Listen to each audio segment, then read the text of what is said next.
5, 4, 3, 2, 1. Malcolm, thank you for being here. Yes, bless. Thank you to the listeners for tuning in and joining us on this journey. I've said it many times and I'll say it again. It's a blessing to be here on a Saturday. Always a blessing, man. It's a blessing to come here and give the people a fucking show. This is what they need. This is what they need. And today especially, you know why? Special. Because I look like a boss. Mm-hmm. I feel like a boss. I smell like a boss. What else? And now that you would know this, but I taste like a boss. Come on, son. Talk to the wave, man. Yeah, I free him. Come on, we feeling good in here. I just got my hair done, got a haircut. Yes, you know what I mean? on. And we out here. Come on, ladies. We out here. You see my son right here. Come on. Come on, son. You see him. We told y'all many times, man. This podcast is different. Two young, black, handsome men with what? Degrees. With college degrees. Guess who don't have a college degrees? Who? Keanu. Come on, brother. Come on. Not on the show. You didn't even. Not on the show. But niggas, no. Come on. Not on the show. He didn't even see that coming. Not on the show. No, but you know what? Nah. You know what? Nah. I practice stoicism. Okay, talk to on him. there, it tells us that we Stoicism. Stoicism. Shout out to Malcolm Stowe. I practice stoicism. Y'all should Google this. Seneca would told me in this situation, I shouldn't allow petty quarrels to, what's the word I'm looking for? To consume my life. Okay, talk to him. Back to him. But he didn't see that coming. He didn't see. We gonna leave that right there. We gonna leave it right there? We gonna leave that right let there. it rock. So what's up, man? How was your week? Man, it was good. I will tell you some music I was tuning into. A lot of Currency. So shout out to. Is that the dude from Brooklyn? Nah, Currency's from New Orleans. He's one of he worked with Wiz a lot. So there's only one person I know that was heavy on Currency, and that was Isaiah White. You familiar with Isaiah White? But Currency, he got that vibe where laid back driving, you making mad money right now. Like you the boss, but it's laid back, chill music. You know, he a big smoker. Who would you compare him to? Wiz Khalifa himself? Nah, because Wiz Khalifa. I mean, I haven't listened to Wiz Khalifa recent music, so it could be Wiz Khalifa. Yeah, it's just laid back, always high. You know, the high vibe, but it's boss music. It's boss talk. We talking about what we doing with our money, my team, how we eating. I seen Ross. In one lyric he said he seen Ross.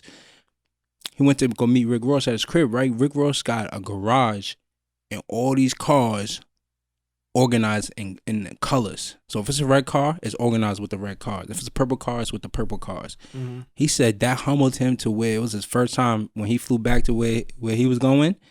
He was writing rhymes on the airplane. He never did that before. So he was just like, yo, I got to keep working. Keep working. So writing raps on an airplane kind of like inspired him? Is that what you're saying? Rick Ross inspired him to write everywhere he's at, no matter what. Like, before, I guess he used to take flights and was just like, yo, I'm going to chill. You think that's why Rick Ross, like when I listen to Rick Ross, I hear a nigga talking spicy. Oh, yeah. A nigga talking slick. Mm-hmm. You think he's in all these lavish places, like on vacation, where no other rapper would think to write. And he's writing while he's on vacation. So he's giving you that slick boss talk. Of course. Talking about, these guys are talking about what they doing right now. Yeah. You know, obviously they're going to talk about their past and intertwine with it, what they do right now. But that's all boss talk. And I'm like, damn, I need this in my life. And a big shout out to Larry June. Big shout out to Todd Billy. You know, I always shout out to Todd Billy. But Todd Billy was big on playing Larry June and Currency. But when he played Currency, I'm like, I'm not going to listen to Currency. Larry June, same vibe. Chill, boss music. So I'm like, yo, let me listen to Currency, switch it up. Boss music. I ran listening to Currency, boss music. So Word. That's the vibe I get from Currency. Another artist I want to shout out is from your neighborhood, Best Eye, Do or Die. Big shout out to Busy Banks and Leaky G Bando. I feel like those are the hardest out right now. The best out in New York. You think they're the best rappers out in New York? Better than Sleepy Hollow, better than Chef G, Cardi B. All right, we're not going to throw Cardi B into that. But better than all those rappers. No disrespect, yeah. Like, I'm getting, well, with Busy Banks, I'm getting a fab vibe, like just swaggy. Lyrics is on point, clear when he speak, slick talk. The way he moves with the beat. Okay. You know, I'm not no musician type of person, so I don't know the type of words to go with to break it down. No, but you vibe with him. You did a good job of breaking that down. So I vibe with him, and it's gym music. You know, it's like I said, two completely different lifestyles, but it's gym music. Like I'm a bump Busy Banks and Leaky G Bando. If I'm at the gym, I'm a bump them. So I want to say big shout out to them, and they in Bed-Stuy. So and they're not intertwined with the beef that we see going on in New York City and Brooklyn and everything. So they kind of like stand alone. They stand alone. Yeah, they have their own clique or whatever but they want to call into it. That whole shit. Yeah, kind of like Joey Badass, right? Like Joey Yeah. Badass is a Brooklyn rapper, and we never heard of him with all the different beefs with, you know what I mean, that everyone else was involved in. Exactly, and they're more of like, yo, if you want to make music with us, come make music with us. That's all it is. Yo, whatever happened to Bobby Shmurda and Rowdy Rebel? Wasn't they supposed to be released? I'm pretty sure next year, 2021. I'm not too sure. But they were saying those dudes is going to be out early summer. And that shit just disappeared with everything. But that's how life is, though, when news come out. Yeah. You think about it, you got to keep feeding people content every week. That's shit, a fact. every day. That's a fact. But just to go back to the music real quick, you mentioned Wiz Khalifa, right? And honestly, bro, I was a big fucking fan. So, oh yeah, Taylor Gang, oh my, literally Chucks. every old school Wiz Khalifa song I know on everything. Yeah. I'm not gonna say it was a Kodak level fandom that I had, but it was on that level. And there was a few people for me like that. There was Wiz Khalifa, then it was Roy Woods, and then Kodak Black kind of just like took it over for me, where that's all I listened to. But I feel like Wiz Khalifa, I'm not going to say he didn't achieve what he was supposed to achieve and he underachieved. I think he kind of spared the game. Wiz Khalifa spared the game? Yeah, because Wiz Khalifa is top tier talented. Oh, yeah. Like, let's think about the top rappers in the game. Think about J. Cole, Kendrick, Meek, Drake. I don't think I could say those dudes are more talented than Wiz Khalifa. That they're more talented than Wiz? Yeah. They're more talented than Wiz. You think so? Drake is the best out. You don't compare Drake is like LeBron. Okay, let's say Drake. Let's say Drake is out there. Drake. Everybody else. J. Cole. Wiz Khalifa could compete with them is what I'm saying. Okay. He's in that tier. And he never achieved that status, I feel like. That respect, yeah. Because I feel like he got his money and just laid it off and was like, fuck it. But yeah, because his music isn't for everyone. And that's what I think. It's more of like the smokers' music. You understand? Okay. If I'm a smoker, I'm gonna listen to Wiz. You know, it has to be like a cult. Like, that's the thing what people realize. Think about it when Nip, I forgot the book. I was listening to a Derek Grace interview. It was a book where Nip read, and it was basically explaining to him the price of what he should sell his stuff. Nip didn't sell one of his mixtapes off the market price. It was like, yo, I'm gonna sell it what I feel like I want to sell it as. And tomorrow I could put it on sale if I want to. Tomorrow I could raise the price. And what am I trying to go with that? See, I just had the brain fire. But wait, no cap. You know who he probably got that from? Who? Daylight. Daylight? I tell you about what Daylight does? No. He doesn't release his music on any DSPs. He has his own websites where he poses his music and sells it for a ridiculous amount, but his fans buy it. Exactly. So that's what I was trying to get back to. The cult of having a strong fan base. Wiz Khalifa has a strong fan base, right? So he doesn't need to. At this point in life, all these gentlemen, all they talk about is assets, basically in their raps. Like saving up money. GTA lifestyle. Yeah, GTA Get to lifestyle. Assets. Listen, man, if you follow the Nick and Mal on IG and you do not know what GTA lifestyle means, let's give it away. Get to assets. Get to assets. That's what GTA lifestyle means, and it'll be it's not a long time coming, but it's just the progress of everything. You understand? You gotta think about it. They wasn't rapping about that before. Now you listen to them. Oh, now we talking about that. But what I'm saying about Wiz Khalifa is he has that strong fan base. Right. So his music is for his fan base, and if you want to come fuck with me, come fuck with me. But he already solidified his fan base, so he doesn't have to essentially ring chase. Yes. You know what I mean? Yes. Listen, I'm going to make what I make. My fan base is strong enough where I'm going to be financially set if I just drop shit for them. Kind of like what Donald Trump does in politics. Yeah. I'm going to serve my base only. And think about his podcast with Joe Rogan did numbers too. Who? Wiz Khalifa. I didn't know he was on Rogan. Yeah, it was, I would say the end of 2000. Early this year, end of 2019. I gotta check that out. Recent. They was getting high? Yes. I gotta watch that interview. How the fuck did I miss that? Come on. They was doing numbers too, so shout out to Wiz. Before we get off the music talk, we're talking about talented rappers. We actually have an interview coming up in January. It's a long time coming with Juan Boulevard. Yes, sir. Shout out to Juan. Juan is fucking killing the game right now. Juan, you creative, bro. Creative. Very creative. Nice. Him, Jason, it's not just him. He has a whole team around him. I watch those dudes work. Like, you know what I mean? They have a very creative team around them, and I like what y'all doing. So keep going, and we look forward to the interview coming up in January. Yeah. So I'm gonna go back to my week. Just one more thing. So today I wanted to challenge myself. So I said this Wednesday when I was talking to my man. Wait, hold on. I want you to get to that. One more music shout out, Kane Wave. Yes. And I feel like we have an interview coming up with Tyree and them in a few weeks. Kane Wave's coming? No. But with Tyree, so Tyree brother Devontae, he's really into music also. Okay. And I think he said he made music with Renzo in the past, and so has Tyree. I'm just saying, I feel like we're gonna get into Renzo's music because I think he's making really fucking good music. Yeah, we always used to have a discussion about who's the best between Quez, Juan, and Renzo. All the dudes that and honestly, honestly, that shit changes every week for me. Right now, I might have Kane Wave number 1, Juan number 2, and Quez number 3, and that's no slight to any of them. No, not at all. Right, next week the list could be differently. Those are people you know that's producing nonstop, and they all fucking producing. But that album that Renzo just dropped, Kane Wave. Let me address him properly. That album that Kane Wave just dropped is fucking amazing. Yes. Right? I work Lyft. I love putting on music that I think people are gonna like. When I'm in that car and I throw on that Came Up, right? Mm-hmm. I'd be looking in the back, niggas' heads be bumping. You Bro, listen that Kane song Wave? is fire. Go check it out. Kane Wave Came Up. It's fucking fire. The entire album is fire. But check it out. Yeah. So shout out to Kane Wave, definitely. But I just want to talk more about what I did this morning. I want to challenge myself. So I set this challenge around Wednesday. My diet was valid this week. I went vegan 3 days out the week. So. Yo, this thing is an inconsistent vegan. That's kind of like being a nigga that don't cheat on your girl 5 days a week. Don't compare my diet to cheating. Fuck out of here. But technically, it is cheating. It is cheating, okay. but you have to make up for it. So this is how I make up for it. So this is a valuable Buy her some tip. flowers, tell her you love her. Oh no. So basically, you buy some flowers and tell her you love it. Nah, but it's not as easy as that for your body. But I made a challenge for myself because Thursday went out to eat, got wings, had to bust them down. Shout out to Phil's. You yesterday, went to Phil's again? Bro, every week I go to Phil's. That's your spot now? That's a spot, man. I had to bust down wings. Come on. Phil's was good. I'm not gonna lie. Phil's was good. Bust down wings.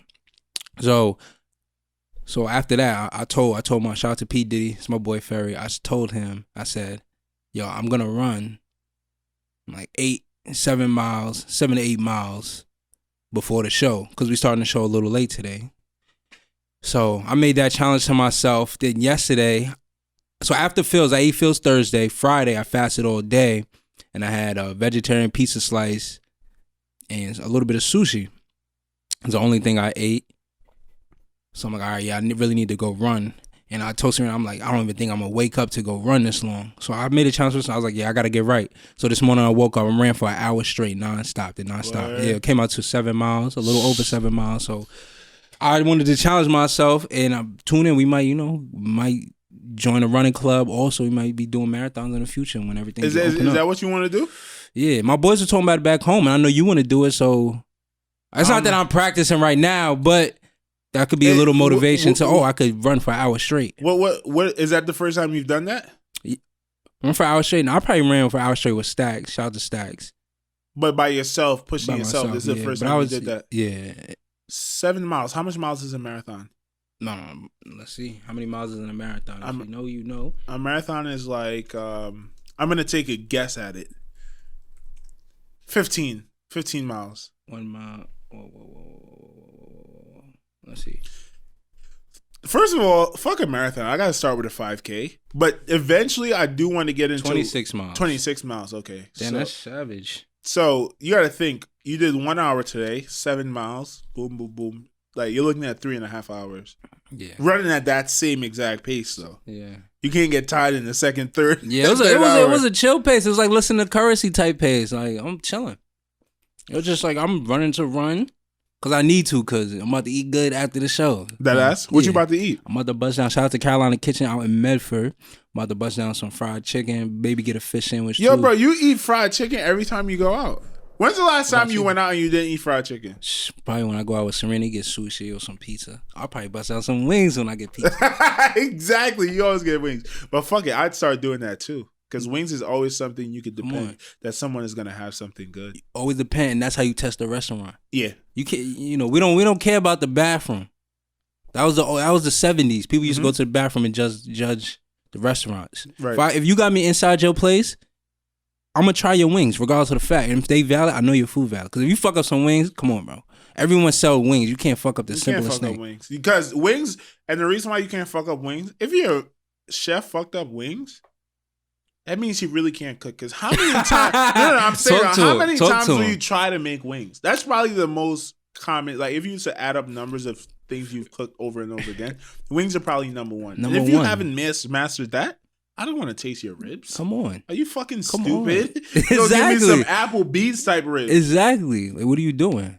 Cheap ass shit. And by the way, myself as a rib connoisseur, the only place you really a rib connoisseur. So everywhere I go, I eat ribs, nigga. I went to a Chinese spot and got ribs, and they might be the best ribs I've ever tasted. Where at? P.F. Chang's. Oh, P.F. Chang's? Yeah, P.F. Chang's ribs was different. This one we was up in at the U? When we was up in Utica. I don't know what it was. It was probably smoked for a long time. It wasn't really soft, but it was fall off the bone. It was a weird texture. It was good. Nice and sweet, right? Yeah, it was good. They like that. Is it spicy? It wasn't that much sauce on it, actually. It was just more seasoned than anything. Seasoned? So it wasn't as spicy. It wasn't as sweet. It was just ribs. Ribs. I don't know. It was just good ribs. They did their thing. They did their thing. Shout out to P.F. Chang's. Shout out to my boy Weiss. You know, one day you gonna have to set this up. It's the gentleman we went to Phil's. Okay. He was sitting at the basically like we say the head of the table. Okay. Yeah. The big boy? Yeah. Okay, shout out to Weiss. Nah, hey, bro, he could cook. Word? He could cook. Better than me?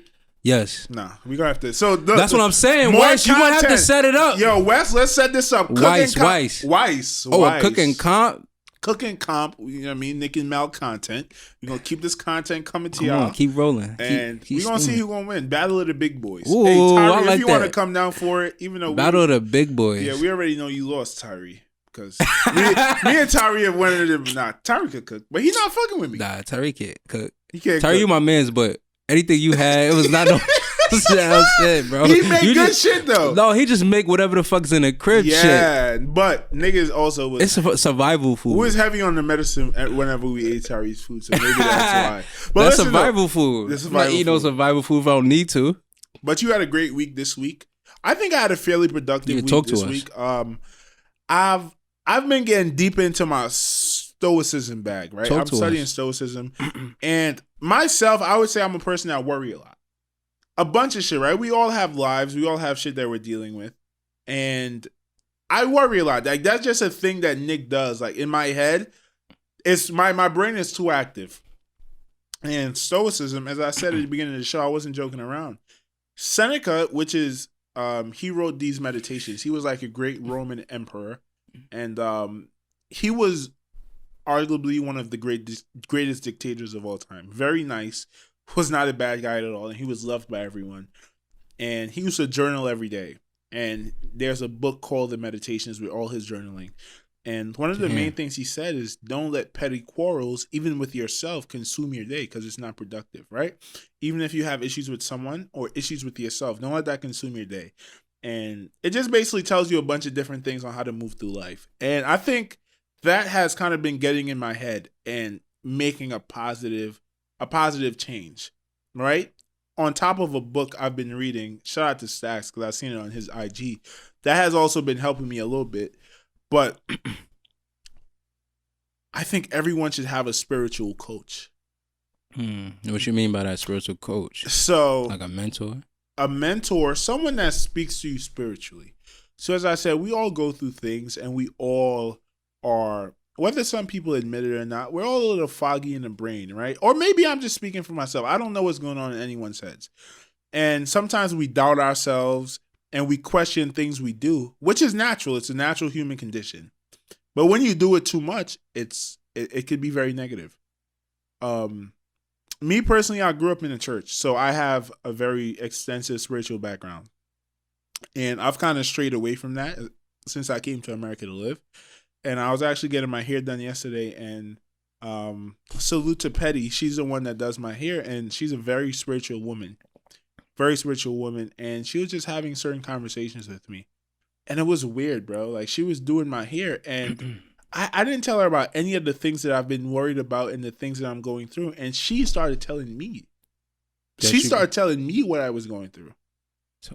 Tell us. Like, I'm saying though, like she started telling me what I was going through, and I'm saying like, how does she know that? Yeah, so what was she saying? Bro, it was just like, okay. Something you can't explain or? Yeah, I don't really want to talk about it, but I'm saying like she was just telling me, right? She was telling me, and I'm like, wow, this is crazy. Like God put me here for a reason to hear this woman talk to me. And at the end of a 2-hour conversation, I left just feeling a lot lighter, a lot more focused on what I have going on, a lot more focused on what I'm doing. And it was just so beneficial. And that's when I realized, like, listen, I need a spiritual coach. She was my spiritual coach for that day. And it felt fucking amazing. I feel like I left that room a completely... I'm sorry. I left that room a completely different person than I came in. Right? And I'm going to need those talks a month from now, 2 months from now, a year from now, 10 years from now. And anybody that's into spirituality, we all need those people in our lives to reassure us that, listen, the path you are on is correct. And not just that. You shouldn't be doing this. You should be doing this. Nick, you should be going to nursing school. Nick, you should leave that person alone because what is going on in your life right now is not, you know what I mean? It's not worth it. Whatever it is that you're going through, we need a spiritual coach. I know you're not really big into spirituality and religion like that. No, I'm not big in spiritual and what else you say? Religion, spirituality and religion. Religion, no. And if you want to talk about my viewpoint on that type of stuff, it is what you do every day, what you see. How can you stay focused on your task in life? So what you're saying is me personally listening to you, I look at it as you just had too much going on. I feel like you had too many people coming to you instead of like I can't focus on you right now. I need to focus on what I need to focus on. And we have to understand you talking about when you're talking about going to school and what you're doing is not wrong. What you're doing is not wrong. Because now when I listen to artists or you see anyone in life, these dudes are flourishing when they're older. Perfect example. Let's just look at Wiz Khalifa. We talked about music. What was he rapping about before then? Now what he's rapping about now. You understand what I'm saying? But that's what life is about, and that's what I see it. It's not the mindset change. Yes, it's not about what you do right now. Yes, it's supposed to help you in the future, but sometimes you can't get to it right now. Sometimes you just gotta live the present, and the future will come. Live the present, but yes, with the future in mind, keep going forward. It might be the step might be this small. Fuck the step being this big. It might be this small, but it's still progress, and that's how I look at life. It's still always fucking progress. Yes, always progress, and this is what I'm going off of what have you just said. That's all life is about, and that's how I look at life. So that's why I don't really focus too much on the spirit and religion, because I understand it's what I do. Everything in life is what I do. Life is a mirror. You understand? So if I let negative stuff in, I'm gonna have negative stuff come out. You understand?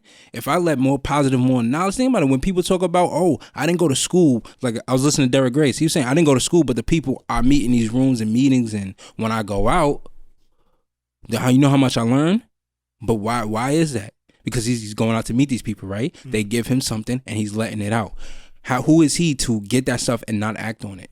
You understand? But that's what life is about. So I don't know if I'm touching on what you're really... No, I just think, so this is a question I want to ask you. When you feel like you have too much going on, or have you ever felt overwhelmed? Yes. Before? What is your outlet to that? My personally is a mix of religion, spirituality, and counseling. And I think all of those could be encapsulated in one. Yes. Depending on who you're speaking to. And that's why that conversation yesterday that I had was very beneficial, because it was some sort of counseling. It was some sort of spirituality, and it was a little bit of religion. So if you feel overwhelmed, who are you going to talk to? Is there someone in your life that you talk to that maybe you're not really looking to talk much? You're looking to listen more than talk. Listen more than talk. In my life, not really. I just go off of, my life lessons. My dad teach me everything I see in life, what goes on in my house, what goes on with my family, what goes on with the friends I hang out with. That's what I judge everything based off. That's what I learn off of. But if I need to open up, and when I do open up, I just tell someone, yo, I'm just venting, I'm just chatting. Yeah. Like, we could leave it at that. I just want to get off my chest. Right. You understand? It would be Serena. It would be you. It would be Antonio. It would be Jonathan. You understand? So I think you should try therapy. You're right. I should try therapy, but right now I'm gonna tell you I don't think I need it. I think I'm on a path of, and yes, you're right, because that's the same thing as someone says, yo, I think you should try dieting, and they think, oh, I don't need that right now. Yeah, you should try a stricter diet. No, I don't need that right now. But you'll be better off having it. Right. And that's just me keeping it real with you. But no, you kept it real. You kept it real. I'm not gonna be like, yo, next week I got a therapist. Before yesterday, I thought, listen, you have a lot of good momentum going right now. You're doing a lot of things that you're proud of yourself for. You're doing some things that you're not proud of yourself for. But you can kind of just think it through. You're a smart guy. You can think it through. Beat your brain. Figure it out. And that's true. But also, okay, sit back. Let someone speak into your soul. Mm-hmm. Allow the ebbs and the flow of the earth to take its course. It doesn't have to be spiritual. It doesn't have to be religious. It could just be spiritual. You know what I mean? Yeah, sure. So I just wanted to come in here and say that, man. Somebody listening to this might need that. Somebody might be stressing. Somebody might be worrying about some bullshit. That's Two true. things I recommend. Go find out what Stoicism is about and get a spiritual coach. If you're not really into religion like that, go get a counselor. Go get someone you can talk to that can not fix things, but allow you to see different perspectives and allow you to get that soundness of mind. That's true. Yeah. And I don't want to come off thinking, oh, I know it all. I don't need help. I don't need this and I need that, because you know me, my people know me. I'm the type of person where, depending on the vibe, I'm not going to feel like, my attitude is never going to be like I'm always right. And I don't want to always feel like I'm always right. I always want to soak up game. So I always want to listen. You understand? So I don't want people thinking of what I just said, that, oh, Malcolm thinks he's always right. And that's like an Aries trait, low key. You know? Bro, I'm going to tell you something right now. I don't have an issue with what you said, even though I don't fully agree. And another thing, this is why this podcast is going to be great. Because we see, and I hate that every week I mention Joe Rogan and these guys. But shout out to them. Yeah, shout out to them. They could never. Yeah, they could never. But we see a finished product of who these people are. The Nick and Mal show, hosted by Nicholas Johnson and Malcolm Stowe, who are evolving human beings. Guess what? You guys get to see the evolution. You can see it right now on YouTube. You can see it on IG. Come on. And and even to a deeper point, in 10 years from now, I think it's going to be motivational for people to look at this and say, wow, these two young men have come far and I could do it.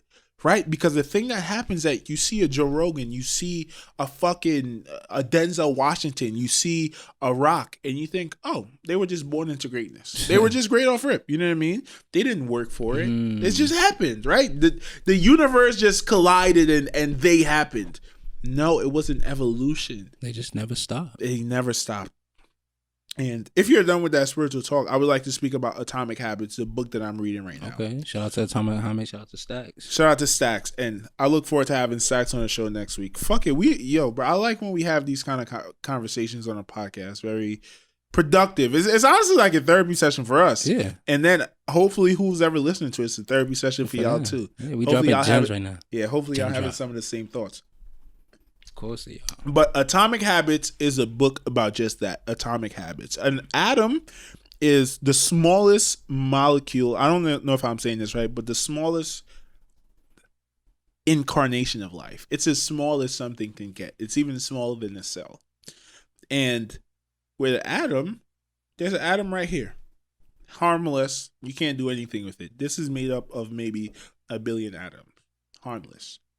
You take enough of those motherfuckers and combine them in a big steel cage, and you get Hiroshima and Nagasaki. Some powerful shit that can fuck a lot of shit up.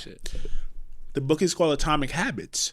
All these little habits that we practice in life, they're very minuscule, and they may seem that they don't have an effect, just like this little cup right here. But if you keep building on it and adding 1%, you had mentioned something about no matter how small the increment is, no matter how small the step is, take that step. Take it. If you take 1 billion steps, little steps, how high are you going to be after a year? You're gonna be Very in the high. fucking heavens. Heavens. You're gonna be in the heavens. So add up these little habits. And the reason why this book is powerful to me is because there are a lot of things I want to do. I want to lose weight. I want to go to fucking grad school and body that shit. I want this podcast to be the biggest podcast in the world. I want to have, it's a bunch of shit that me and Malcolm have planned that we want to come to fruition. My aunt always used to say this: little by little, the bucket fills. You can't fill the bucket in one go. Never. And those little habits, keep on fucking doing them. 1% better every day. That's it. 1% better every day over 365 days. You do the math. That's how much better you just got. That's a great ROI, return on investment right there. Ain't nothing better. Nothing better. Ain't no return on investment better. And one of the things that, so I'm going to hit you guys with a quick analogy just to get your mind working on it. A lot of people work out, and I've experienced this. I've experienced it talking to other people. Let's just use getting in shape for an example. A bigger person is working out for a month straight and they get discouraged because they don't see results. And trust me, man, when you work out one day, you look in the mirror like shit should have happened already. Like you really be like, yo, why am I not where I want to be? But all that entire month that you put in for work, you're not going to see that until maybe 6 months from now. But guess what? You would never be where you are 6 months from now if it wasn't for that month of work. The analogy the book uses, you have a block of ice in a room and the room is at 0 degrees. That ice is frozen. You turn the dial once to 1 degree, still frozen. Twice, still frozen. And you keep turning it once every time until 23 degrees. I think 32 degrees. 32. And 31, it's still frozen. You turn the dial 31 times. Nothing happened. And then you turn it once. In an hour, that ice has disappeared. Right? This is where the term overnight success comes from. If everyone had just seen that last turn, they would think, oh, it just takes one turn to melt the ice. You know what I mean? It just takes one turn to melt the ice. It's not, but what they don't see is all the work and all the efforts and all the turns of the dials before that led to that. Even though those turns you don't see a physical change, those are even more important. Right? Very important. That's a foundation right there. The last hit of the rock that breaks it is probably the least important. Least important. Maybe the 100 before that is what really matters. That's a fact. And I don't know, man. This book has just put me in a different mind space and teaching me a lot of things, man.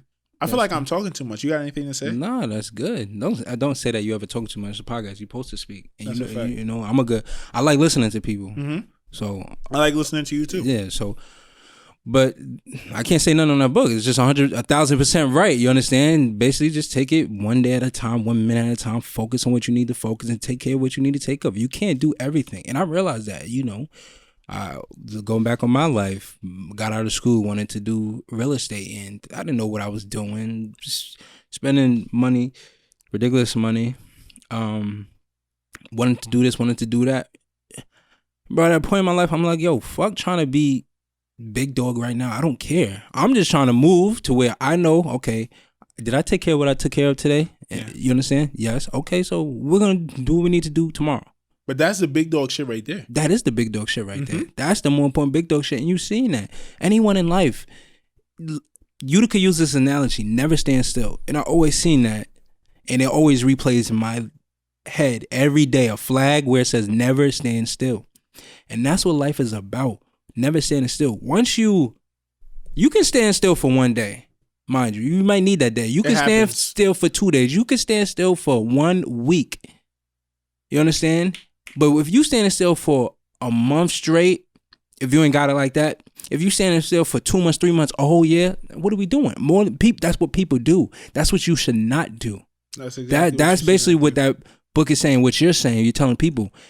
Utica, shout out to y'all for this. Never stand still. And it's a fact. Never stand still. Always do something. Even when I'm working. When I'm working at the school last year when I was working, the other teachers say, yo, make sure you're going to school because you know how fast school goes. Yes. Just go to school, take as many classes as you need, one class at a time. And that always plays as compound interest right there. You take one class, you take two the next semester. You take one the next semester, you take another one this semester. You're getting better, you're leveling up, you're never standing still. And that's, I feel like, what people feel in life. And I don't care, whatever I did in life, or whatever I do right now, I don't care because I know the work I'm putting in. I'm just trying to get better as small as I can every day. And that's what life is about, I feel like. Absolutely. And just to drop some more gems, one of the things that the book preaches is be the person who you want to be. For example, I'm gonna keep talking about weight because this is my biggest challenge. I'm not trying to come at anybody. Don't get that idea. When you go to bed at night and you're hungry at night and you're thinking, "Fuck, I don't want to eat that ice cream bar. I don't want to go buy a beef patty." The mindset for me now is, would such and such fit ass person do that? No, they won't do it. Okay, so I am that fit person, so I'm not gonna do that because that's who I am. Right? I don't know if I explained that perfectly. You have to literally be who you want to be. So, for example, you're 300 pounds right now, but you're not going to be 180 with abs if you're not a person with 100. If you're not that person while you're 300. You understand what I'm saying? 100%. You have to be that person even when you are not quite that person yet, but you are that person. Right? What would a super fit ass model do? Say you're a girl, you want to be a super fit model. Well, she's probably going to eat 2 eggs a night, kale, and some spinach. Well, my 300-pound ass needs to eat 2 eggs a night, kale, and some spinach. Because I am her. And through practicing those habits, I will eventually become that. Right? That's the only how, that's the only way. So whatever you have going on in life, if it's you want to be a smart person, well, what would a smart person do on a Saturday night? Okay, pull the book out, write cards, and fucking study. Right? And another gem. A lot of people who have, and this, I'm about to get into stacks in the interview because I really want to talk about this because a lot of the fitness guys, they make it seem like, you know what I mean? And this is no hate. Like, we're all going to be there at one point. They have it all figured out. They work really hard and the willpower is so fucking crazy. I wake up at 3 a.m. and I get after it. And I respect that. But let's be honest, right? For the fittest guy in the world and a lady who is in her 40s and she's out of shape, guess who it takes more willpower to wake up and put in a workout in the morning? The big lady?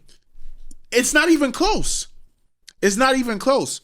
So the key to life is set your life up in such a way that you don't have to use willpower.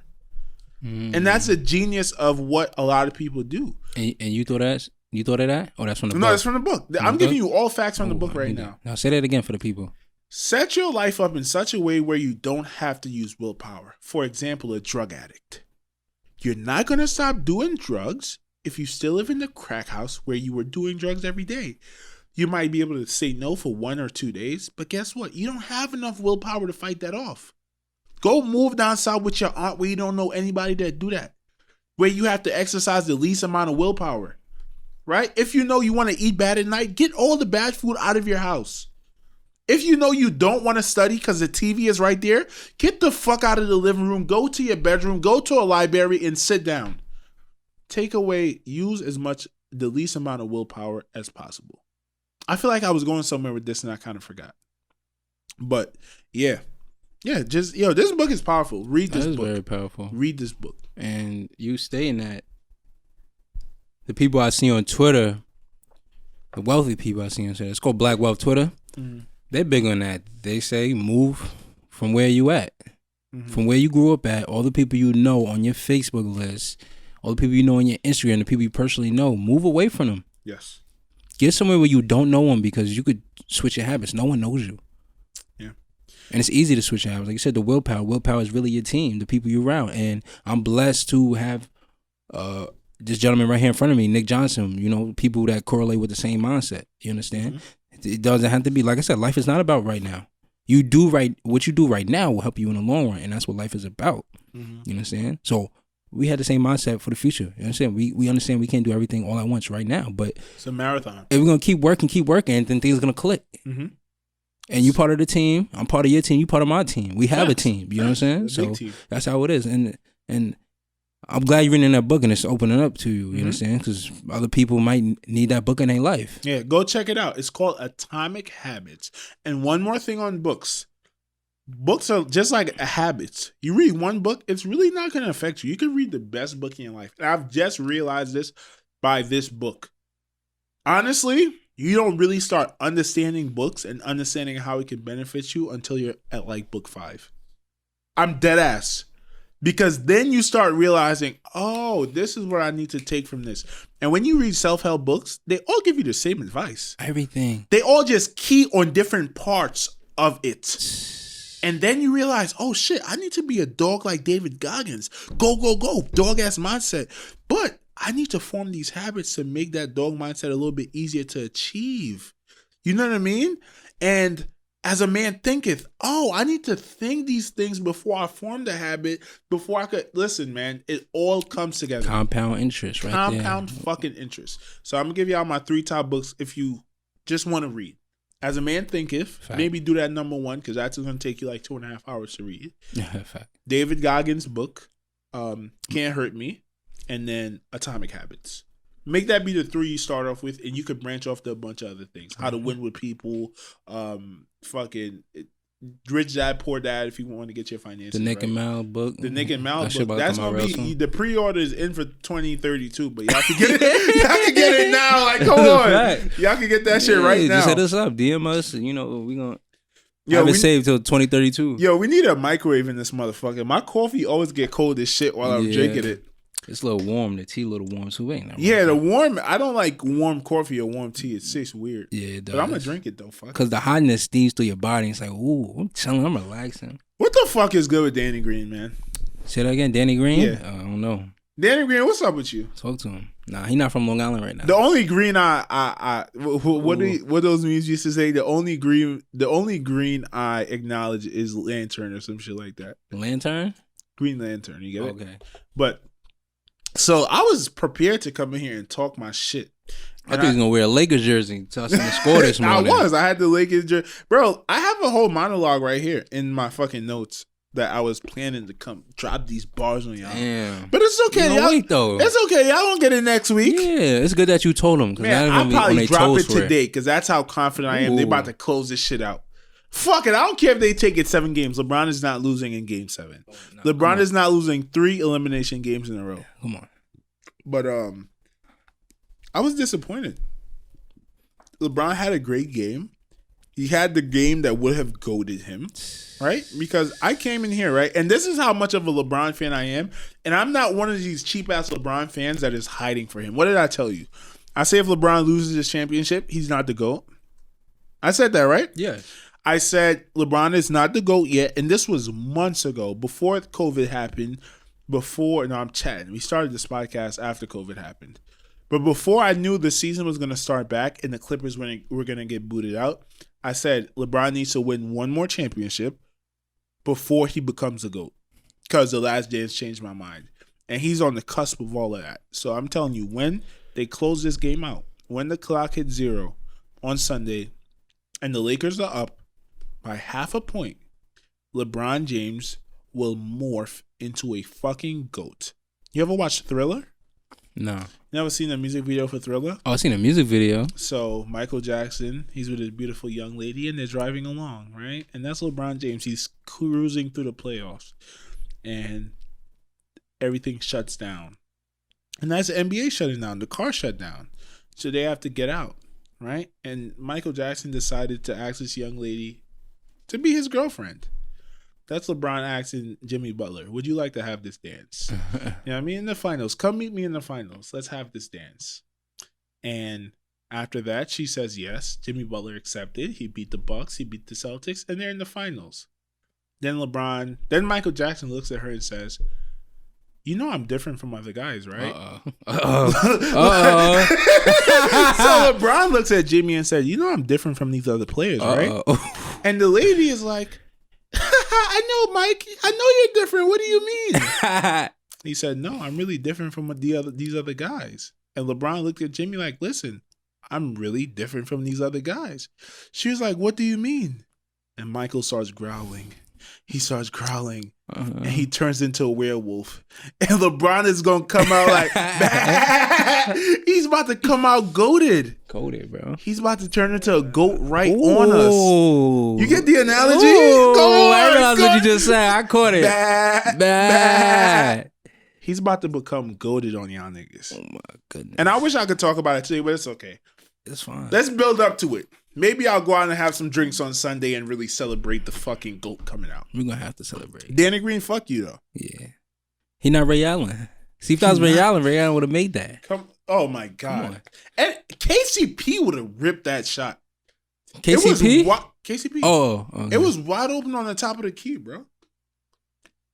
That's Danny Green for you, right? What he had? Yeah. 8 points? Come on. Danny's supposed to have 11 points, bro. Fuck it. End of the game. But LeBron is going to take care of the job. All these other guys are going to, take care of what they got to take care of. So, Lakers, I look forward to watching y'all on Sunday. What's up with AD? He always getting hurt. He was hurt yesterday? He got a little boo-boo. I think he's too big. I think it is. I think it's just... Yeah, so, like, if you ever look at AD when he falls and stuff like that, he doesn't know how to fall. And... like when you see him fall, it looks like a big person falling. Yeah. Maybe he's because you gotta think he's like almost 7 foot, and he has that body where he's kind of built like James Harden. They're athletic, but you look at them, it's no muscles and super sturdiness. It's kind of like a lanky kind of body, right? Yeah. And he's a big guy, so I think when he falls, he doesn't know how to fall properly with that big ass frame, and I think that's why he always gets hurt. Yeah, man. You can see he's a little doofy. Yeah, His he definitely is a little doofy. He's just like a better version of JaVale McGee. Like, but obviously, like 50 times better. Because JaVale McGee is doofy himself. But yeah, but it's a lot of like you played against the hood, the doofy looking nigga, and he moved doofy, but he nice as fuck. That doofiness probably help you a little bit. It do when you have that type of game, and you know how to master, which Anthony Davis does, but he didn't master it when falling down. Oh yeah, he definitely on a different level. Yeah, but yeah, bro. Every game is scary. I'm like, oh, if he's out, it's over with. Who else is dropping? No, you can't say that. Come on, LeBron James will beat the Miami Heat with. It's just gonna be a harder challenge. Like, yeah, definitely. Come on, 40 points. Your gentleman had 28 points. AD had 28. I'm not even gonna lie to you. I wish AD could sit out for this next game because LeBron James, knowing what he did with the Cavs with fucking Matthew Dellavedova as a second player, he's gonna will him to one game. Oh yeah, he's gonna do that, right? I don't know. It's just LeBron. That's what he does. That's what he does. He don't miss a beat. He did the right thing for that game. For the last minute shot, he did the right thing. He did what LeBron James does. Like, yo, I trust you to shoot the ball. Obviously, if he took that shot and made it, which I thought, because he was in his bag. He was hitting threes from everywhere. He was going to the bucket. They couldn't stop him. There was one play where he laid it up, got his own board, and put it back up. And they was going back and forth. But Jimmy Butler, bro. Shout out to Jimmy Butler. That is a clutch motherfucker. Bro, you seen in his eyes. Oh, my God. I hate He got a little tussle with Dwight Howard. You seen him. I'm like, yeah, he don't play around. He's a dog. He's the version of Charles Oakley. I don't want to compare him to those guys because he's a dog, but he's actually the best player on, dare I say, a championship level team. Yes. Who knew Jimmy Butler could have been that? Come on. We knew. I didn't think he could have been the best on a championship level team. I didn't know that before this year. You never knew that? No. Not one bit of even what they were talking about Jimmy Butler, his attitude, the way he thinks. No, everyone hated him before Miami. Yes, everyone did hate him, but we know why. He's a dog. I know that now. But if I understand. So if you hear someone talking bad about someone, like, that's like Jordan. People didn't want to really play with Jordan. Jordan was annoying, right? But so exactly, I'm not comparing him to Jordan. I'm talking about the attitude-wise. I don't want people to get it. But that's the only difference right there is that Jordan was Jordan, so you accepted it, and Jimmy Butler wasn't Jordan, so you looked at him side eye like, bro, you're not even that good. Why are you acting like that? But that's what the media does. I'm gonna say I was a victim to the media. Come on, you didn't see him when he was in the Bulls cooking everything. He cooked in every for the past 5 or 6, 7 years. Every team Jimmy Butler has played on had their best seasons in the past decade. Exactly. Except for the Heat, obviously they had LeBron and Wade in them. Yeah. But even in the past 6 years since LeBron has left Miami, once again, a team he's on is having their best run since he's been there. Yes. So he has a lot of respect. And last week I wanted to come in here and say, Okay, Jimmy, we're giving you championship level best player in the team respect, but you can't get there and get that respect and now only score 20 in a loss in the finals. And he shut me up because guess what? Once again, he had like how much points? 35. 35. Next best had 26, and that's Duncan Robinson. You don't stop that. 35 and game 3, 40. 40, and that's their only 2 wins. Is when he goes the fuck off. You know what's crazy? And I'm sort of stealing this take from Flagrant 2. They had a take that Jimmy Butler is who we would have loved for Russell Westbrook to be. The attack, the dog, the just go, I don't give a fuck mentality, which Russell Westbrook does have. But in the playoffs and crunch time, he's not good. He's horrible. I will go as far to say that Jimmy Butler is who we thought Russell Westbrook was and who we would have liked James Harden to be in one person. When I say that, this is what I mean. And making me cringe, bro. Why? Go ahead, but first of all, he's a dog. He's going to get you rebounds. He's going to play defense like crazy, just like Russell Westbrook does. Bro, he's on the same level as any bucket getter in the league in the last minute. Yeah. Any bucket getter. There's not nobody you can say right now that I'd be like, I'm clearly taking him over Jimmy Butler. Not even fucking Kevin Durant, bro. Bro, he's literally unstoppable. He is. He's unfucking stoppable. Bro, against LeBron James and AD. 2 MVP caliber players. Mm-hmm. 2 defensive player of the year candidates. I don't give a fuck. LeBron is like that when he's ready to lock it down. Bucket for bucket. And he's the only old guy on that team that could really play right now. Bucket for bucket. The ball is in his hands, and he's going to get a Jimmy buckets. I don't know, bro. That's why, and that's who we wish James Harden was. We don't wish James Harden was someone in the playoffs that could get you a bucket at any time. That's not, but I would never compare Jimmy Butler to those guys at all. Why? That's why I'm mad that they made that point because. No, I made that point. They didn't make that. They made the Russell Westbrook point. They made the Russell Westbrook point. You don't compare Jimmy Butler. I'm not trying to sound like I'm a Jimmy Butler bandwagon. I knew Jimmy Butler was a go-getter when he was on the Bulls. Okay. After D Rose hype, I think he played with D Rose. This is the gentleman that's taking over. He's dropping 40 in the Chicago Bulls. Mm-hmm. You understand what I'm saying? He's playing defense. He's locking up the top guys. Okay. James Harden is an offensive player. This is why it hurts for you. I feel like it's disrespectful to even touch Jimmy Butler with James Harden. That's why James Harden is an offensive guy. Mm-hmm. James Harden does not play defense. It's videos of it where James Harden literally just stands there like this and forgets his defensive I'm just talking assignment. about Jimmy Butler on offense. Okay. That's why I say a mix between Jimmy Butler and he just don't have that grit, man. He don't have James Harden don't have that grit. You can see it in Jimmy Butler eyes. I'm sorry. You can see it in Jimmy Butler eyes. The pain, like I'm coming for you. I'm here to compete. It's not even I'm here to compete. I'm here to be the best. I'm just here. And I'm just here. He's omnipresent. I don't think he don't got nothing else going through his head than this bucket he's about to nothing. And for Russell Westbrook, for them to compare him, these gentlemen play 2 different positions. You cannot do that. It's not really a comparison. I think you're looking at it too stringently as far as position for position. Russell Westbrook is supposed to be the biggest dog in the league that dogness is gonna lead to wins. It's never led to wins. We see Jimmy Butler and that dogness lead into wins. James Harden was a player who could get a bucket on anybody at any time. In the playoffs, he doesn't do that. We see Jimmy Butler being that player in the league that could get a bucket on anybody at any time. But this is the difference. I understand we don't want to correlate with just basketball wise, and we're talking about offensively, but position wise, Russell Westbrook is a point guard. When's the last time we seen a point guard take a team to the championship? That's why I don't like that comparison. Curry. I'm talking about what I don't like. Steph Curry, but you also have Klay Thompson. You understand what I'm saying? Yeah, absolutely. You know, but for a player like Russell Westbrook, just the size different. That's why I'm so mad that they made that analogy. I'm pissed off that they made that analogy and people would agree with this. Yo, this is a fact. No, this is 2 different positions. Steph Curry is the last player, right? But he has a completely different game than Russell Westbrook. This gentleman, Jimmy Butler, is a small forward. He's guarding your best player.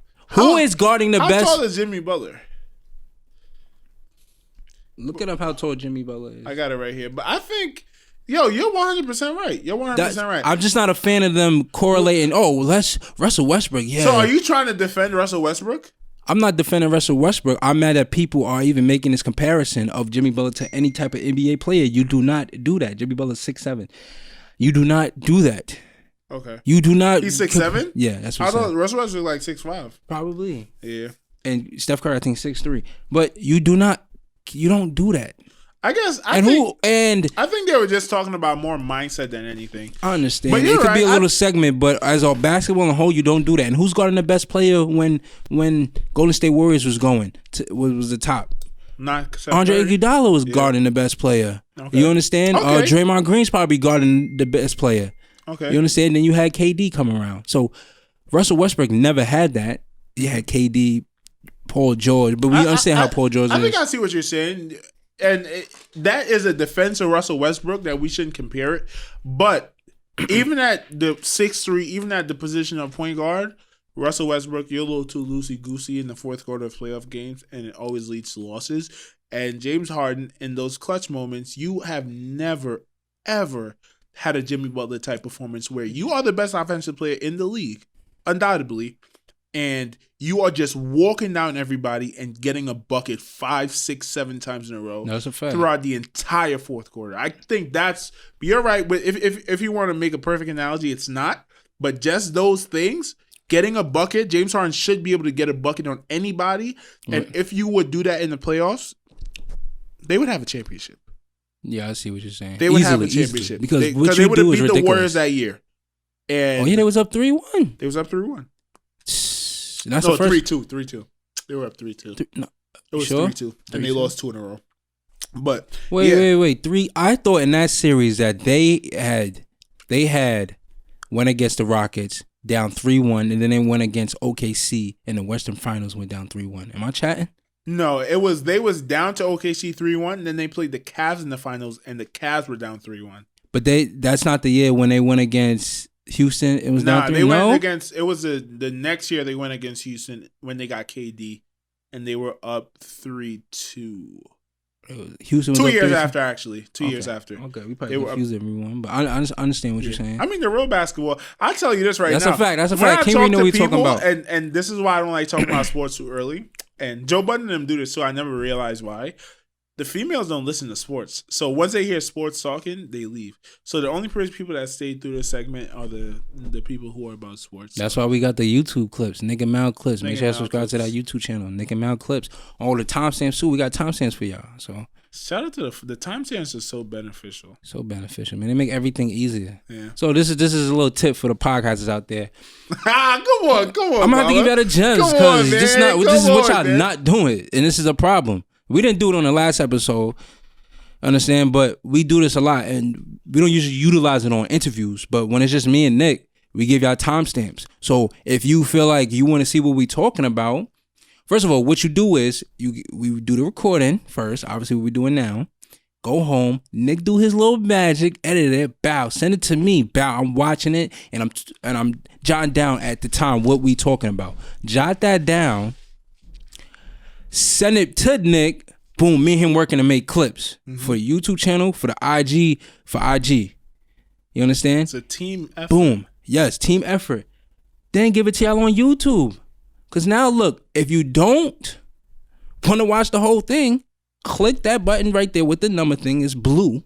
It's in the description or it's in the comments. You click it, and it takes you where you want to hear about that topic. So, ladies, if we talking about other ladies, or the situation with John Chrissy Teigen. Go check out that segment, man. That was a great segment. Yes, Nick. It's on Nick and Mal clips too, so we have that for you too. Look, we are a user friendly show, but if you want to hear about Chrissy Teigen, ladies, go click the timestamp. It's as simple as that. So that's why we do it. Before the podcast out there, make sure y'all do that. Take care. You got to take care of your viewers, your listeners. They come first because they make you. And that's business 101 for y'all. You got to take care of the people that support you. Y'all see Donald Trump doing it, man. Take care of your base. Exactly. Fuck everybody else. Exactly. Unfortunately. Even if that includes black people. Fuck everybody else. You don't have to do how Donald Trump does it. You could do it how... We're not saying be evil with it and do... But fuck everybody else. Take care of your base. Yeah, take care of your base because they was going to be for you. Speaking about the ladies, Can I speak how?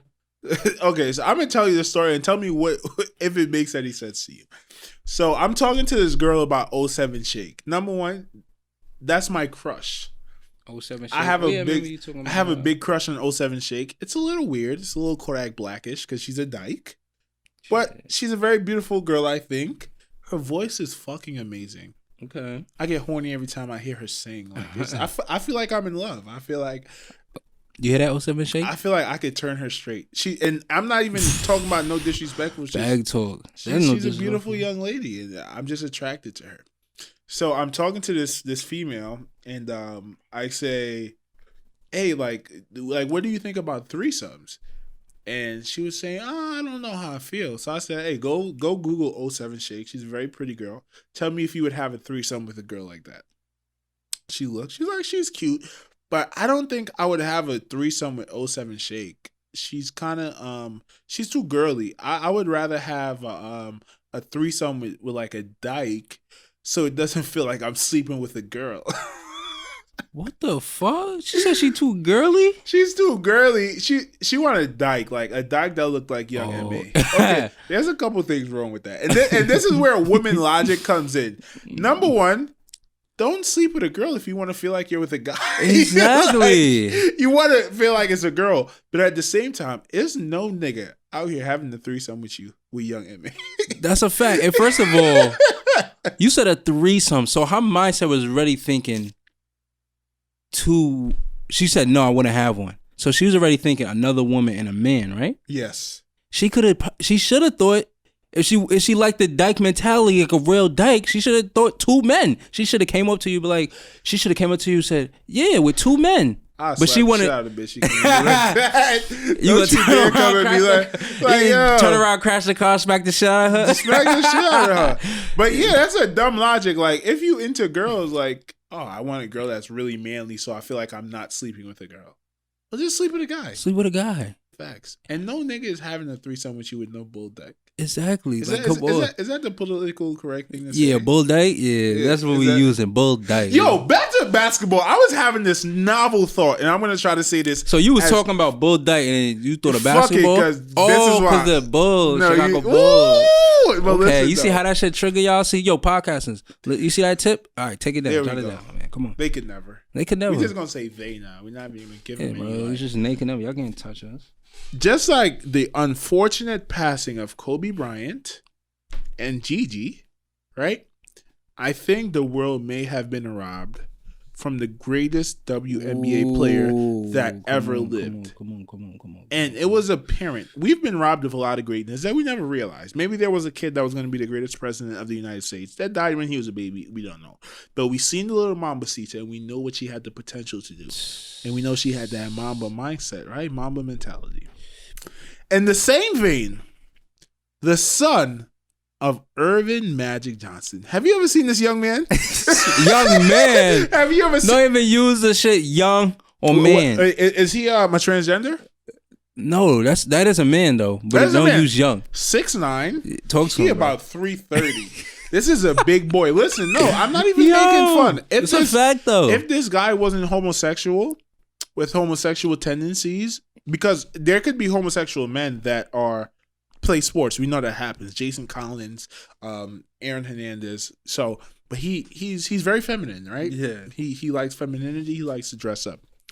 If this dude was straight or homosexual that was masculine, I'm not trying to say anything offensive. Dude, bro, he might have been the greatest basketball player of all time. Easily. That's LeBron James. Who do they always compare LeBron to? Magic. He's not MJ, he's Magic. Who would have been more like Magic than Magic? His goddamn daughter. His fucking seed. His daughter. Let's not be offensive. I don't think he's a girl. He might be. No, he's not a girl. He is 100% a man, but he might want to be referred to as a girl. So fuck it. Let's say girl. His daughter. Right. His daughter, his son, whatever. Magic. This dude would have been the GOAT. He's 6'9", big dude, man. Yo, he looked like he's bro. Yes. He looked like he would have been a beast on the court and a beast in the sheets. I don't know. I don't even know what to say, bro. He big as fuck. He big, but can we backing on that though? I'm backing on that. You backing on that? If I was a gay nigga, you wouldn't back on Magic Johnson, son? He's 6'9". You think What's it's hard wrong? for him to find other gay men? Nah. Why would you say that? You think gay men don't like big dudes? Nah, I don't know. You big know as what's fuck, interesting bro. about it, right? He is a feminine. Listen, I'm not too involved in the gay world. I think we should have a gay person on the show to really teach us. I'm good. Nope. Why? No disrespect. I'm good. Yo, what's up with you? Nah, I'm keeping 100. I'm good. I just won't be here for the show. Y'all can take it how it is. Wait, I'm not part of that community. I'm part of the wealthy community. So, what if it was a wealthy gay man? So basically, what I'm saying is, if they take this clip and take it however they want on that side of the area, you could take it however you want on that side of the area. On this side of the area, I'm good. So you wouldn't want to have a conversation with a gay man? Nah. Word? For I'm not a church going man for Christian reasons and everything. No, because like I said, I don't want to tap into that mindset. I'm good. You could have that. I'm good though. And there's no disrespect. I'm just keeping it real with the listeners, the viewers, and myself. I'm good on that. I'm not trying to hide nothing. Like, this is not good on this side. Nothing. It's just not me. You think you got some homophobic tendencies? Homophobic tendencies? As what do you mean? I'm confused as to why you wouldn't want to have a conversation. Because I don't want to. I don't want to understand your mindset. Really? That's how I feel. I don't want to understand your mindset. I'm rocking with what you feel. For real. Okay. So like I said, if you would have taken it how you want it, you could take it however you want it. You could take the segment he's of the not show. trying to be disrespectful, so take it as that. But you showing it to that type of people. My people, everyone I look up to, they're not gonna see that. So I'm good. Because y'all talking about something else. I call those the social warriors. You understand? Okay. I don't deal with social warriors. I deal with people getting money. And I'm not saying I'm out here getting money, but what I'm trying to say is I'm not gonna see it on my end, and I don't care. I know, and the people I look up to, and the people that have the same mindset, are not gonna see it on this end. But I don't. What if it was a getting money dude that happened to be homosexual? I mean, there's people like that, but if you talking about their mindset, I don't care. If you talking about business, I care. But if you talking about someone that's on here just to talk about mookness, I'm not. No. I see what you're saying. No, I wouldn't say just that. But I think if we, just like when E was here, we asked him about his experience of his father passing. That's something that he could speak directly to. So if we had someone that was making certain moves in life and they happen to be homosexual, I would like to ask them what the homosexual experience is like in America. Oh yeah, that's fine. Type of thing. Oh, that's fine. Yeah. I'm thinking you just saying some just get and we somebody straight in like here yo. just because he's gay. No. That's not what our show is about. That's 100%. Everyone we've been on here, there's a purpose for them being here. Yeah. And then I'm gonna dig into other things. What was I saying though? Why did I bring that up? You talking about Magic Johnson's son? Daughter. Fuck. Oh yeah, I was gonna say Magic Johnson's son is like 6'9", and he's a feminine guy in the relationship. It might be weird for him to find another like gay dude who is a masculine one, but your boyfriend or your girlfriend is a whole foot taller than you. Oh, so that's who he dates. Who? WNBA players. Wait, what? What's her name? Brittany Griner? Oh, you think he? Oh, yo, that's a fire relationship. That's a basketball relationship. And that's what Magic Johnson wants. And they technically straight. Exactly, because you act like this and you act like this. And I have a dick, you have a vagina, and we fucking like regular. Yes, and I'm sounding like this, and you sounding like this too. Yo, that should be the next power couple in the world. Wow. Brittany Griner and Magic Johnson's son. Wow. Brittany Griner probably beat the shit out of him. Done with him. Who you think better at ball? No, for real. Who better at ball? Yo, nah. That's a tough question, bro. Brittany Griner or Magic Johnson's son? I don't know who's winning a one-on-one. Wait, you think he got it like that? Bro, he's 6'9", 350. That's Shaq. Yo. That's baby Shaq, bro. Come on. But yeah. Hold on. Bro, yes. I guess my point of this EJ entire conversation, EJ, shout out to EJ, man. You're a good dude. I think we were robbed of the greatest player of all time. We were robbed of a second LeBron. 6'9", plays like Magic Johnson, and you know what I mean? Yeah. For whatever the reason. Whatever was genetic or whatever. Yo, Mel, I'm not that name's cool, Magic. Yeah, Magic Johnson. That's his real. Oh, it's Irvin Magic Johnson. Okay. Irvin. How do you get? I guess I don't know when you got Magic Johnson. But that's a cool name, Magic. Magic Stove. 07 Shake, I hope you see this. I have a crush on you. Yeah, It 07 don't Shake. gotta be Tune in. nothing. I know you're not into men, but I just gotta let you know. The music is great. You know what I mean? I have a whole playlist right now where listen, I'm gonna call out the playlist. This is a chill playlist. Like if you're trying to get into the mindset of just trying to relax, get in tune with your feelings, this is what you need to fuck with.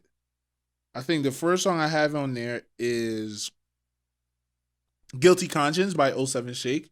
Go listen to that. It's a great song. On My Mind by Georgia Smith. Another beautiful lady. I think Drake used to date her. Even though she was really young, but she's beautiful. Whoa. What's her name? Georgia Smith. She was like 18 or 19, and obviously Drake is in his 30s. Oh, Georgia Smith. And they were dating. Oh, yeah, she's good. Oh, what's the song called? Summertime Fever? Yep. Mm-hmm. Yes, It's sir. called Summer. I think he mentioned her in the song. I don't really know the song. Summer. While Malcolm looks that up, Billie Eilish, Teenage Fever. Oh yes. my gosh. Oh, gosh. Ain't nothing wrong with that. He had Teenage Fever. I'm sure that's a phase grown men probably go through. Like, I want a nice little 18, 19-year-old. Like, I want a young girl. Not even probably physical attraction. Like, it's probably going to make me feel younger. I'm going through a midlife crisis right now. And if you have the money to afford that at 40, hey, man, the law says it's legal, so go do it. Bad Guy by Billie Eilish. Another great song. And Mood by Sir. That's also a great song. And on this playlist, I also have Came Up by Kanye Wave. Ooh. Yeah, that music gets me in a certain mindset, and those 6 songs right there, it's emotional time for me. I try to, as in like what? It works up the emotions. It's like, you know what I mean, gets me in a nice serene place. Like I told you, when I listen to Kodak Black, I channel a crazy person. Like I feel like I'm crazy, right? That's that gym music, like we was talking about at the beginning of the show. That's some Nick Johnson. He got to get it out type music. What you mean? You got to get the demons out. What you mean? I gotta get the demons out. Like, what you doing to get the demons out? You just listen to them like bumping the Kodak and with your eyes closed and like bumping that Kodak and what you think about? Okay, okay, let's because that's scary. You talk about some other shit. I said that's workout music. That's the highest place I go to of craziness. Nah, fuck that. I'm you talk about some other shit. So you talk about some like Hitler shit. No, not no Hitler shit. I'm just saying like Kodak be talking that talk, bro. So I channel that. I feel like I'm a little crazy. My craziness. Yeah, but if you listen to craziness, about you talking about I don't know. I'm looking at it like you talking about. I don't even know what you could get to. Let's go. Let's listen. I'm living like Catch Me If You Can. I ain't talking. It's the amazing true story of a young. At this point, I'm in my car. I'm chilling. Okay, yeah, I'm vibing. I'm dancing. Hey, woo! Jump now. Woke up on the wrong side of the sheet. So right there, he says Gemini woke up on the wrong side of the sheet. Maybe I should have been born on Halloween. I start thinking like, yo, I'm really a bipolar motherfucker, but I like it. Maybe I did wake up on the wrong side of the sheet today, nigga. So how you feeling though? Just fuck everyone? Fuck everything, nigga. So if someone say something wrong to you is nah, I don't see. I'm not. That's why I have to listen to the music so I don't take it out on other people. So who you taking it out Myself. on? Doing what? Just singing the song. Oh, okay. Yo, I'm literally. I was trying to figure that out. It's like I'm in a movie. Okay. Jumped out, woke up on the wrong side of the sheets. Hey. Like really, I should have been born on Halloween. Hey. I ain't demon, but I do evil deeds. Yeah. My daddy don't never see me. I ain't no devil seed. Ooh. I remember last time checking up on me. How you drop another album in a week? Ooh. I'm a cook, but I be dressing like a sheep. Ooh. Put on my monkey suit and go orangutan. Ooh. Come on, I get in that bag and I let it all the fuck out. Let it out. And then I get out and I'm Corporate Nick. Hi, how are you? how are you doing, Corporate sir? Nick. How was your day? You know what? I fuck with Corporate Nick. You used to bully me for this, but this is actually pretty natural. Like when I get around white people, I start speaking a little white. That's natural. That shit funny as hell. Because you know what makes it funny though? The way your mouth move, like how you speak clear, like it widen up so you can pronounce the word. Is that not a good thing though? Nah, it's a good thing. It's a good thing. How do I be talking? Nah, I can't do it right now. I'm not gonna lie. I can't even do it right I now. do start dropping the little dudes in there and the Yeah, little dude. Yeah, But like, hell yeah, dude. Fuck yeah, you man. see your whole grill because you trying to pronounce yeah, the word. man. Hell yeah, Nah, dude. not like that. But you see your whole grill for you trying to pronounce the. But I the feel word like I certain way. do. So it's funny, right? I do a podcast, but I always hated my voice growing up because Why you hate your voice? I fumble words, and dude, bro. When we started the podcast, that was a big issue with me. Like I would talk, and you would lose like 2 or 3 words out of my mouth because it kind of like I get lazy when I speak. So doing the podcast is great practice because I know I have to pronounce and enunciate every word and do it forcefully. Yes. You know what I mean? And yeah, I mean, maybe that's what it is. And I feel like when I talk to certain people, like, you know what I mean, white people, not no racist shit, you know what I mean? But you have to code switch. That's what I feel like. I mean, you got a point, which is true. People do that. Everyone does it. Come on, everyone does it. I come from Trinidad, so for me, I'm like a chameleon, right? You gotta be, and you gotta think. I look black and I have dread, so when I'm in the hood and I'm talking to my niggas and I'm talking a certain way, it's like, yo, that's Nick. You know what I mean? That's how Nick talk. Nigga, black dude from the hood. But at that point, I'm code switching just as much as I am when I'm around white people talking like that. Because I came to America going on 10 years now. I've lived just as much time around a lot of white people as I have around majority African Americans. Like literally. Nah, it's true. There's no problem with you doing that. It's just funny. Yeah, I did it as like, yo, it's just funny as hell for me to see that. Yeah, and you know when I get on the phone with my mom, it's a completely different dialect. It's another code switch. Yeah, in fact. Ain't nothing wrong with that, people. If anyone does it, I do it. You do it. Everyone does it. There's nothing wrong with it. I like it. I think it's a power. The way you just made that analogy about it, it actually is a power, Nick. Yeah, no, it's a power. I'm proud of you for having it's a power. that. I want you people to switch feel. up. I want people to feel comfortable when they speaking to me, and I'm gonna make you feel at home. Exactly. A little bit. Come on, we on the What's same big vibe Nick? right You know now. what I'm saying? If I get around my Jamaican niggas, bumba clock, rude boy. What wrong with your eye, rude boy? Hey, come on, listen. Yo, listen, come on, no. Not on the show though. Yo, come on. Not on the show though. Yo, come on, nah. Niggas not seeing the vision I got. We got different visions out here. Y'all niggas is tripping. How a nigga don't have a fucking degree and he like nigga come on. Like what's up with niggas, bro? Niggas study construction management, can't build themselves up. What are we talking about? We here to pod today, motherfucker. Let's go. Not on the show though. No, this is a point for it. Bro, I don't even know what to say. Shout out to Seneca. I'm not gonna let petty quarrels consume my life. R.I.P. to Jonathan Price. Rest in peace. Talk to him. So Jonathan Price is a young black man. I think he was 31, 32 years old.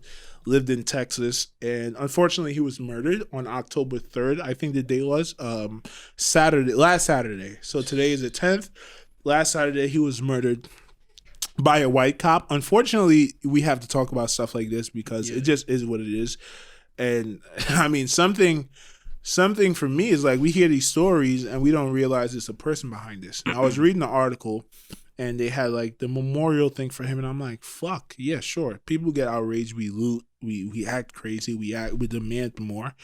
But I don't think sometimes we take the time to realize like, yo, it's someone out there that's dead now. Like someone's actually dead. Someone's actually going to be buried in a few days because this happened. And I think it was unfortunate because, you know what I mean? Someone died because of bullshit. And if you read the story, it goes, he was actually breaking up a fight in a gas station. Broke up a fight with 2 people, and those 2 people left. Apparently they were together, maybe like a domestic dispute kind of situation. The cops came and he stayed there because he probably was the one that called the cops, and the cops came and he walked up to the cop and was like, hey man, you good? And the cop was like, hey, you're drunk. I'm going to arrest you. Number one, if he was drunk, okay. That's not breaking the law to be drunk, right? In public. That's not is that like a law? You can't be drunk in public? Yeah. So that I don't and they put that in the affidavit, which was like the written story of what happened. I don't know what the fuck him being drunk has to do with anything. The cop tries to detain him. He's like, hey man, I shouldn't be detained. What am I being detained for? The story goes, the cops start tasing him. It escalated that quickly. And another reason why we have to be thankful for the footages, and when these footages come out, that's why there's such outroar. Because there's two things in life you can use to paint a picture. You can use actual picture or video, right? Actual visuals or words. And they're equally as powerful. Because until 100 years ago, words is what painted all the pictures unless you were visually seeing it, right? When you heard about everything, you read it in a book and that painted the picture for you visually. The issue with words is you can manipulate the picture, right? Unlike a video, you see what you see. Someone could come tell you a story that happened, but they can put a little falsehoods in it, drop a little gems to distort what actually happened and have you thinking completely different. With one little fact, one little nugget that they dropped in there. And when I read that story, I'm like, hey, it's a little things in there to kind of throw us off the scent that this was just a brutal, ridiculous murder. But whatever. Yeah, he said he tried to tase the guy. It wasn't effective. The guy reached for his taser. And I'm waiting for the video to come out to see what that looks like. And he shot him 4 times. Just that simply, in a gas station. Shot him and killed him. And obviously, it's nothing positive out of that. The one positive thing I would say is that immediately, he was charged for murder. Like 2 days later, he was charged for murder. And a day later, he was fired from his job. And I think now he's arrested, being charged for murder, bail set at $1 million. And if there's any silver lining to a story like that, it would be that cops got away with this kind of stuff for the past 100 years with no sort of accountability. That's what happened. That's the story you give us. Okay, walk free and go do it again. All right, it's a black guy. No one cares. How black people turned up for George Floyd, Breonna Taylor, all the riots, they seen that it's going to affect the bottom line. They're acting quick now. And I think that's the silver lining. And unfortunately, the way that things work in life is that cops who have this deep-rooted racism, and it doesn't make the story any better that it's a big white guy from Texas and a black guy. Already, that paints a picture of racism, right? Big white guy from Texas shoots a black guy for no reason. It actually makes it a little bit more racist. Like, you automatically get that feel to it. Yeah, action is taken swiftly. He was charged with murder right after it, fired from his job, and that's a silver lining. And I was saying, like, those situations aren't going to end right now. But because black people took the time to go riot, the time to do things, right? And show people, listen, we're not going to accept it anymore. People are going to be held accountable, thrown in the fucking back of the jail. And then maybe 10, 15 years from now, cops coming up are just going to understand, listen, we're not just going to shoot and kill black people. Because there's a price to be paid. And I think that's the silver lining of the story. Obviously, you understand what I'm saying? So, I mean, this guy is dead, you know what I mean? And it's sad because we hear all these stories and we think, oh, it can't happen to me. Or what are the chances it happened to me? I'm sure this guy, Jonathan Price. He's seen the George Floyd situation. He's seen a bunch of other people, and it was interesting. Actually, on his Facebook, he was talking about I support Black Lives Matter, but I also support Blue Lives Matter because I have family that's in the police enforcement and stuff like that. And I know that they're not all bad. He wasn't thinking that this was going to happen to him. Just like me and you don't think it's really going to happen to us. But we know that it just takes one person. It takes one bad situation and it could fucking happen. So, one bad situation. Unfortunately, man, R.I.P. to Jonathan Price. What do you think? Yes, rest in peace to Jonathan Price. It's a sad story. And this is the talk that your parents have. Parents have to their kids that this is how you need to act when you're out, so a situation like this won't happen. And sadly, this gentleman did everything right, and now his life is taken away for doing everything right. The article actually said he was not violent until the point that he was shot. Exactly. No violence at all. No violence at all. He did everything right, and now look what happened to him. This is the price you pay. This is the price you pay as black parents when their kids go out. This is what they're scared of. This is the talks that they have with their kids before the kids go out. You understand? Yes.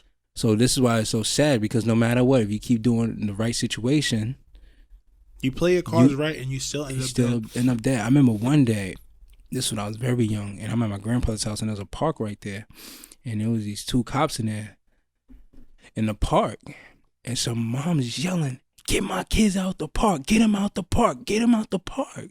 And I'm thinking, what is she talking about? Like, why is she wilding? Like, the cops are here, and for that reason, because her mindset is like, they don't care about you. They just see you as another black person.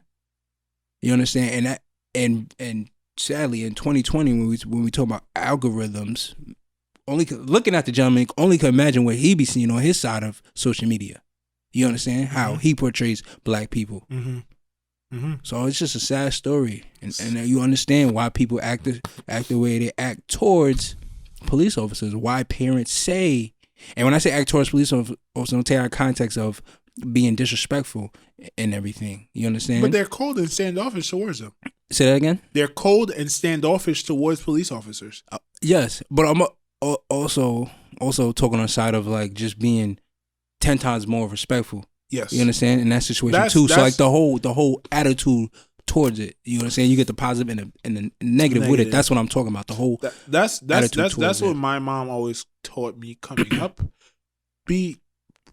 Treat a cop like a government official, like a pope. You know what I mean? They have a lot of power, right? Do. And they might be wrong in the way they use the power, as this guy was. I wish I knew his name, but fuck him. I don't care about his name. Exactly. Treat him with respect, because sure, if they do something fucked up to you, we're going to condemn them and they're going to go to prison as they should. But your life might still be lost. Yes. So don't take the risk. And don't take it out of context. We're not talking about, what we're talking about now is not for that situation I went on. No, that gentleman not at all. Jonathan Price did everything right. Right. Yeah. But this gentleman here is a savage. A savage. Disgusting savage. An animal, as you said before. He's a fucking animal. An animal. You don't do that. His attorney, Jonathan Price attorney, or no, the cops attorney. I don't want to say his name. Yeah. He said Price did not claim to be uninvolved innocent party before Lucas attempted to detain him. Like, that somehow validates this man being shot 4 times in the torso, close up. Didn't have a weapon. Never said, "Oh, I thought he had a weapon." You're tasing him and you shoot him 4 times. Where's the logic? How does him, let's say he was drunk. Let's say he was involved in the situation. Let's say he was involved in a domestic violence situation. What's the difference? What's the difference? Nothing. There's no difference at all. And you still shoot him. And you still shot him. So I think, man, there's nothing to be said. I'm just thankful that we've seen to make strides in the sense of people are finally being held accountable for the fuck shit they're doing. Yes. And that's what we were talking about earlier, just those little steps. Yeah, absolutely. Preach, we out of time, right? 10 more minutes. Yeah. So those little steps, you understand? Those little steps of people doing what they doing now, look, 24 hours. 24 hours. You gotta go. Gotta go. You out of here, and you're being charged for murder, and you lose your job. Yep. So everything that comes with it. And I hope he had a family too. He definitely had a family. I hope he did, because they gonna pay the repercussions too. Absolutely. So yeah. Rest in peace, Sean. Rest in peace, Jonathan Price. Yes, Jonathan Price. He was a football player too. Fit guy. You know what I mean? Like young, fit, seemed to be full of life black man. And now he's not here anymore. A typical black man, basically. Black man. You know. I forgot. Oh yeah. First of all, and we have another topic to get to. I want to talk a little bit about what's her name. Her name is Esther Salas. We're gonna get into a little bit of conspiracy theory. This is the judge who she was I'll give the story, but fuck IG Reels. Fuck y'all niggas. Esther. Esther, Esther Salas. Okay. IG Reels, fuck y'all niggas. Every time I log into Instagram, which is few and far in between, y'all put some bad bitch on my IG Reel, and I just have to click. Like, I'm not even the IG model type of guy. Like, I see an IG model, like, yo, honestly, you're not even that cute. You know what I mean? Because that's not my type. You know what I mean? Like, I don't know, whatever, the big tits and the big ass and you seem fit and, oh my God, I'm going crazy over you. They just put these very nuanced, beautiful women in the IG reels, and they're always doing some goofy shit. Yeah, right? Like, dumb as shit. Yeah, like some TikTok shit. And I'm like, yo, you caught me. I'm going to give you that follow because this is what you put them here for. I'm going to give him that follow on the Nick and Mal show page so Mally can indulge without getting in trouble. No. I'm just saying, Mally, my other man's, but Oh yeah. That's like a joke. And shit like that. Who Mally? O'Malley. Oh, Meek Mill Man's. Meek Mill Man. Shout out to Meek Mill Man's. He be we watching. know him. We know him. Come on. Where you think Nick got the beer from? Come on. This is a Philly beer. I got the Philly special. O'Malley. Shout out to Nah, O'Malley. I don't ever disrespect my beer like that. This shit is clean. Nah, that shit's valid, bro. You like it? Yeah, but going back to the. Oh yeah, so Esther Salas, right? And I'm not trying to be disrespectful. I want to be very responsible with what I'm saying. So this is not even really a conspiracy theory. I want you to tell me if you think what I'm saying has any truth to it. So Esther Salas, mailman showed up to her house, rang the doorbell multiple times. She was actually in the house. Her husband was in the basement. Her and her son was upstairs or something, and they were having a conversation, like mother-son bonding. Heard the bell ring, went downstairs. Her son was shot multiple times, killed on the spot by someone posing to be a mailman. Oh. Yeah. So the story that they gave us, and the story that she even gave us, right? And I'm going to get into what she's doing currently. The story was a disgruntled ex-worker who was an attorney. She's a judge. He was an attorney, and he hated her because she was Hispanic. He hated her because she was a Hispanic woman, and because of that, he came to the house, shot and killed her son, shot her husband multiple times, but he survived. And they found this guy dead one day later, committed suicide. Right? Now she's doing a lot of interviews, and it seems like, you know what I mean, she has a message she's trying to get across to people. And that's a story that traditional news media is running across with. Now I'm going to give you the conspiracy theory. 3 days prior, she was assigned to guess whose case? Epstein? Jeffrey Epstein. Yeah. Right? And this happened literally 3 days after she was assigned to Jeffrey Epstein. What I think happened, right? And I think what a lot of conspiracy theories out there think this happened.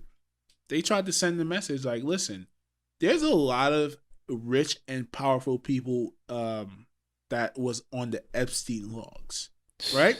A lot of rich. Wait, I think I wrote it down here. Some of these people included President Donald Trump, Israeli Prime Minister Eid Barak, Ted Kennedy, Alec Baldwin, and multiple other people. I think Tyree even said Chrissy Teigen was on there too. Yeah. Maybe John Legend, right? A lot of rich, powerful people.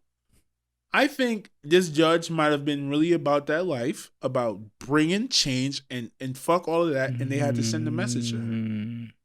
And first of all, that doesn't seem like a valid motive to kill someone.